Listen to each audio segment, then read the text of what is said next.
Dos baixos lamacentos do Maranhão às longas costas do Rio Grande do Sul, praticamente todo o litoral brasileiro estava ocupado por tribos do grupo Tupi-Guarani, quando em abril de 1500, Pedro Álvares Cabral desembarcou nas areias de Porto Seguro. Havia cerca de 500 anos que Tupinambás e Tupiniquins tinham assegurado a posse dessa longa e recortada costa, expulsando para os rigores do agreste as tribos bárbaras, que se chamavam Tapuias. O que os conduzirá até lá não foram apenas um impulso nômade. Partindo do atual território do Paraguai, na bacia do rio Paraná, os tupis-guaranis deram início ao redor do ano 1000 da era cristã uma ampla migração religiosa em busca de terras sem males. Ao invés do paraíso, se depararam 5 séculos depois com estranhos homens barbudos e pálidos, vindos do leste. A história desse encontro é a história de um genocídio. As seguintes tribos ocupavam as praias brasileiras de norte a sul. Os Potiguar estavam localizados na costa de São Luís, até as margens do Parnaíba, e das margens do rio Acaraú, no Ceará, até a cidade de João Pessoa, na Paraíba. Exímios canoeiros, inimigos dos portugueses, sua população era por volta de 90 mil. Os Tremembé eram um grupo não tupi, que vivia do sul de Maranhão ao norte do Ceará, entre 2 territórios potiguares. Grandes nadadores e mergulhadores foram alternadamente inimigos e aliados dos portugueses. Sua população era de cerca de 20 mil. Os Tabajaras viviam entre a foz do rio Paraíba e a ilha de Itamaracá. Aliaram-se aos portugueses nas capitanias de Pernambuco, além de terem ajudado a fundar o que viria a ser a capitania da Paraíba. Sua população era de cerca de 40 mil.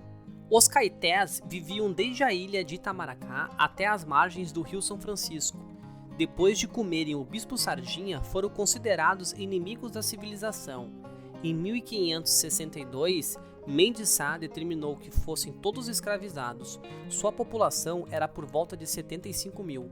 Os Tupinambás constituíam o povo tupi por excelência, o pai de todas as tribos. As demais tribos tupis eram, de certa forma, suas descendentes, embora o que de fato as unisse fosse a teia de uma inimizade crônica. Os Tupinambás, propriamente ditos, ocupavam das margens direita do rio São Francisco até o recôncavo baiano. Sua população era de cerca de 100 mil.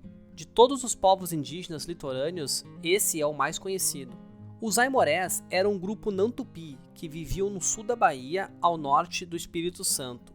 Grandes corredores e guerreiros temíveis foram os responsáveis pelo fracasso das capitanias de Ilhéus, Porto Seguro e de Espírito Santo.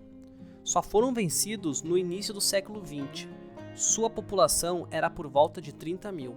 Os Tupiniquins foi o grupo indígena com o qual se deparou a esquadra portuguesa de Pedro Álvares Cabral, no dia 23 de abril de 1500. Viviam ao sul da Bahia e em São Paulo, entre Santos e Bertioga. Sua população era por volta de 85 mil. Os Temiminó ocupavam a Ilha do Governador, na Baía de Guanabara, e o sul do Espírito Santo. Inimigos dos tamoios aliaram-se aos portugueses. Sob a liderança de Araribóia, foram decisivos na conquista do rio. Eram 8 mil na Ilha do Governador e 10 mil no Espírito Santo. Os Goitacá ocupavam a foz do rio Paraíba, tidos como a tribo mais selvagem e cruel do Brasil. Encheram os portugueses de terror por vários anos.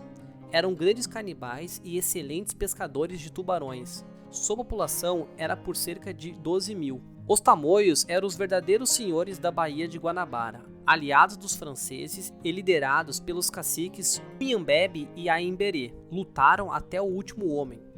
Sua população era por volta de 70 mil.